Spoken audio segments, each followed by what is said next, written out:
and welcome to another edition of Marquette in Motion. We're your hosts, Morgan Minster and Amber Krieg. On today's show, we'll be informing you of how Marquette is helping serve Haiti, interviewing our new girls cross-country coach, sharing another exciting segment of Jam Time, answering all of your questions in You Ask, We Answer. And as always, we'll be updating you on Marquette sports and events. But first on the agenda today, a speaker recently came to Marquette to talk to our junior high and high school students. The speaker's name was Jimmy Bell, and he told the students his story of his journey from a small Catholic school in Youngstown, Ohio, to playing for the NFL teams such as the New York Giants and San Diego Chargers. Mr. Bell spoke on many topics, including future goals and ways we can achieve them. He told the students that if you really want something, nothing should stand in your way of achieving it. He also talked on how the choices we make now can affect our lives, and that we shouldn't have any regrets. Afterwards, the students were able to ask him questions, and he answered as many as possible. The questions ranged from his time in the NFL to his life now and how he spreads his message around the country. After questions, Mr. Bell stuck around and gave signed player cards to anyone who wanted them, and even took a few pictures with some of our students and teachers. I thought that the speaker was great. He talked about things that kids our age can relate to: choosing colleges, planning careers, and playing sports. Speaking of sports, we're heading on over to the girls with today's Jam Time. Thanks for running over to our spot today. To honor that grueling sport of cross-country, we decided to jam about running.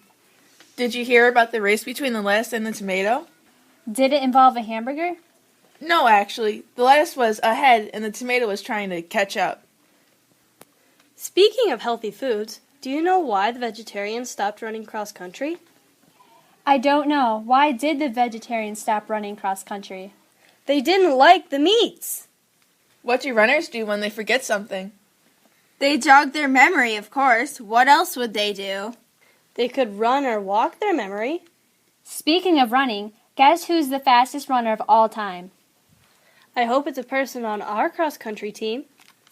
No, it's Adam, because he came first in the human race. What do you get when you run behind a car? Second place? You get exhausted. Get it? Exhausted? Exhaust is coming from the car. We get it. Speaking of getting exhausted, I bet the people are getting tired of us. So let's take it to commercials. For Marquette in Motion, this has been Jam Time! With Justina Denlinger, Allison Heger, Megan Litter, and Mackenzie Kilberg. Don't run away. Marquette in Motion will be back after these messages. We're back with Marquette in Motion. Christina Coos is here with her report on another great cause that Marquette is helping to support. The Marquette school system is coming together once again to help serve others. On Tuesday, all students K-12 will have an out-of-dress code day, and on Wednesday, the staff will be organizing a bake sale. These efforts are being made in order to raise money for Serve Haiti. The money that we collect will be used to support the medical clinic in Grand Bois, Haiti. In the past, Marquette has assisted Haiti in building a new school, and we also have an ongoing t-shirt drive that makes diapers for infants in Haiti. Marquette is currently joining in an effort to support the Jackson County Humane Society as well. They are conducting a shoe drive that will run until November 20th. For every pound of shoes collected, the Humane Society will receive 40 cents. The shoes will then be donated to people in need. All sizes and types of shoes are being accepted, including cleats, all types of boots, tennis shoes, dress shoes, flip-flops, and sandals. If you would like to join our efforts in supporting those in need, feel free to bring your new or gently used shoes, old t-shirts, or donations to Serve Haiti into one of the Marquette offices. For Marquette in Motion, this has been Christina Coos. Thanks, Christina. We're turning it over to Lauren Kilberg in her efforts to answer all your Marquette questions. Today's first question asks if the PTO's calendars are available again this year. They are. The PTO calendars feature photographs of a different K-12 class on each month's page and are available in 5x7 or 8x10 sizes for $10 and $15 respectively. These calendars are for sale now and can be purchased at the elementary and high school offices. Be sure to get yours before supplies run out. Our next question comes from a student from another school. He asked, I know Maquoketa had their homecoming 3 weeks ago, Easton Valley had their homecoming 2 weeks ago, and Bellevue High School had their homecoming game last night with their dance tonight. Are you sad that Marquette doesn't have a homecoming? Well, it would be sad not to have a home to come back to, but Marquette does have a homecoming. It's just later in the year. Because we don't have our own football program, our homecoming coincides with basketball. This year's homecoming game will be held on January 8th at the MEC against the Kelmus-Wheatland Warriors. A dinner and dance will be held the following evening, January 9th, at the Shore Event Center with the theme written in the stars.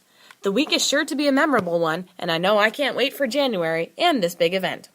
Speaking of not being able to wait, one listener cannot wait to see the completed Marquette campus. She asked whether the current extension from the old St. Joseph's building is permanent. Great question. That jutting out portion that remains of the St. Joseph's building will remain visible until Phase 3 of Marquette's campus construction, which is hoped to begin this March, is complete. Phase 3 will include the building, which will house a multi-purpose room to serve as a school cafeteria, practice gym, and kitchen. It will also include a parish center, school offices, a special needs classroom, and a large parish meeting room. So obviously, when this work is complete, this piece will no longer be jutting out as somewhat of an eyesore on our beautiful campus. The tearing down of the St. Joseph's building took with it much of the school's landscaping that I know we all personally loved. But don't worry, listeners, landscaping is included in Phase 3 plans. If you'd like a chance to see these plans for yourself, they're on display in the MEC lobby or on the Marquette website, marquettecatholic.com. And while you're online, you might as well send us an email at marquetteinmotion@marquettecatholic.com. For Marquette in Motion, this has been Lauren Kilberg. We'll be back with your sports and updates report after these messages. Welcome back to Marquette in Motion. Sam Peters and Jonathan Herrig are here with your Marquette Sports and Updates report. Thanks, Morgan. Both Marquette cross-country teams ran this past Monday at their home meet held at the Bellevue Golf Course. Both teams came prepared and determined to do their best. The girls' team ran very well, with Alyssa Kramer placing 15th, Macy Kramer 11th, Annika Frank 10th, and Ashley Coos 9th. These places helped Marquette to secure the number 1 team score at the meet. The boys' team placed 4th against bigger schools, with Will Dross placing 15th and Kelby Mueller 9th. We'll have another chance to run against the bigger schools today as we run at North Lynn.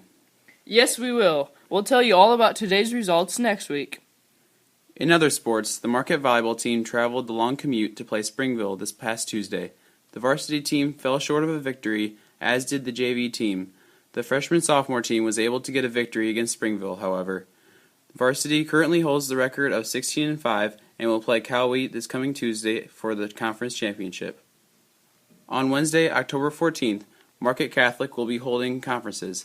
A scholastic book fair will coincide with conferences and will be held in the MEC lobby. Marquette Student Council will also host a blood drive on Wednesday, October 21st, from 1 to 7 in the MEC lobby. Please contact the school if you'd like to give blood. For Marquette in Motion, this has been Sam Peters. And Jonathan Herrig with your Marquette Sports and Updates report. Thanks, guys. Now on over to Brooklyn Moore with her segment, No More. Hello, everyone. I'm Brooklyn Moore, and today I'll be interviewing Coach Kelsey Kaiser. For those of you who don't know, Kelsey Kaiser is one of the cross-country coaches at Marquette. She also happens to be the wife of Mr. Kaiser, Marquette's principal. How are you doing today, Mrs. Kaiser? I'm doing quite well, Brooklyn. Thank you for asking. That's good. Can you tell us a little bit about yourself? All right. I grew up in Dubuque, Iowa, so I am an Iowa girl, per se. And I graduated from Wahlert Catholic High School in 2008. After that, I attended Loras College, where I pursued my studies in biology and secondary education, and I ran cross-country and track. I also had run cross-country and track in high school. And at Loras College, I met my husband, Jeffrey Kaiser. We got married in 2012.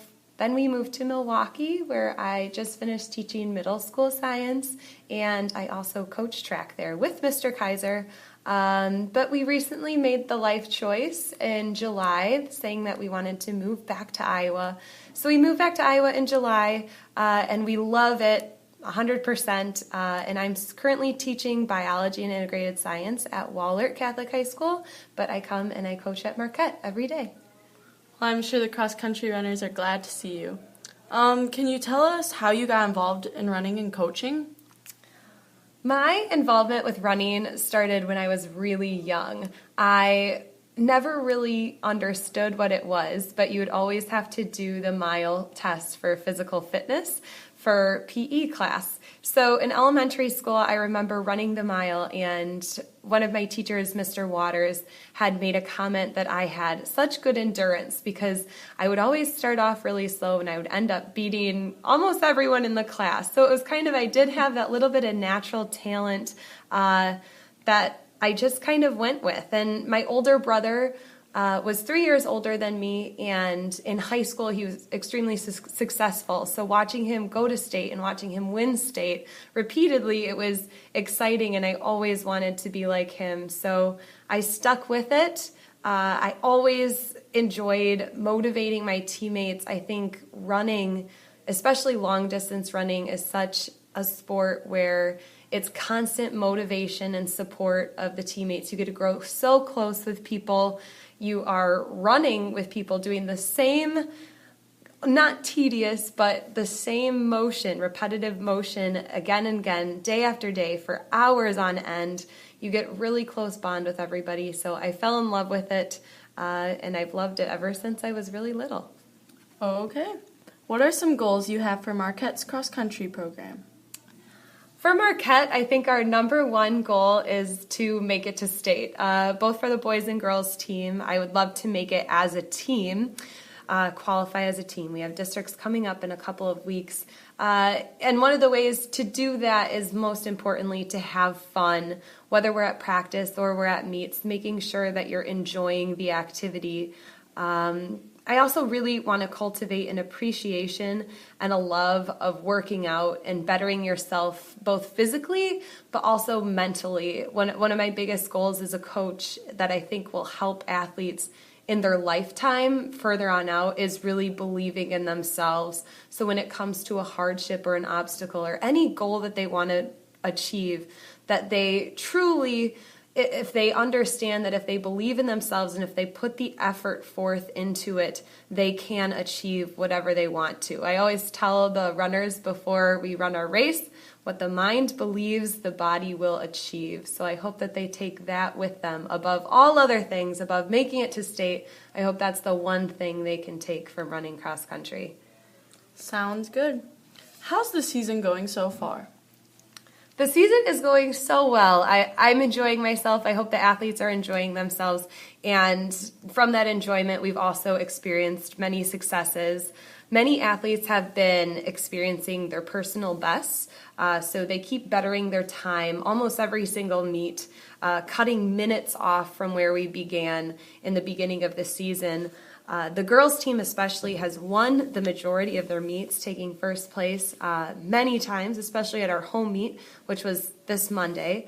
But just overall, the athletes are so great to work with, dedicated to working hard. They make my job easy and enjoyable, so I hope that they're enjoying themselves too. Well, I'm glad to hear that. Can you give us any tips on how to be a successful distance runner?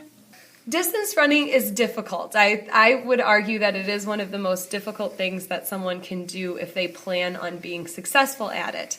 But tips would be to start out small. So either in distance, you don't want to start off with too many miles, or if you are running a solid amount of miles, you don't want to be running all of them too fast. So you have to start out conservatively. And then from then, if you haven't been a distance runner before, it's always the hardest just to start and to get into shape. The first 2 weeks are always going to be the most difficult.